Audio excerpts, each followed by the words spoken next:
আচ্ছা, এবার আমি বুঝতে পারলাম যে আব্বার টাকাগুলো কোথায় যায়। রেস্টুরেন্টে সেইভাবে টাকাগুলো ভাঙলে টাকাগুলো থাকবে। আমি বুঝতেছি না যে আমার আসলে কি করা উচিত। আমি বাসায় সব জানা দিব তো, আমি এই প্রতিটা জিনিস বাসায় জানা দিব।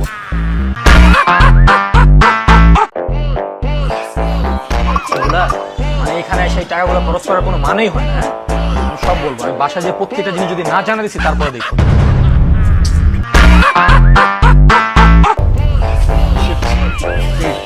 তোমার ভাই যে দেখে গেলে এখন বাসায় তোমার প্রবলেম হবে না? আমার ভাই মানে? আমি তো ভাবলাম এটা তোমার ভাই। এই কি বলো, এটা তোমার ভাই ছিল না? আরে আমার ভাই কেমনে হবে? এই লোকটাকে আমি দেখিই নাই, চিনি তো না। আল্লাহ, আমি তো ভাবছি এটা তোমার ভাই, জন্য তো আমি ভয় অধিক তাকে গেছি। ঠিক আছে, এখন খাবারের বিল কে দেবে? তুমি দিবে, তুমি দিবে, তুমি। হ্যাঁ, বাচ্চা।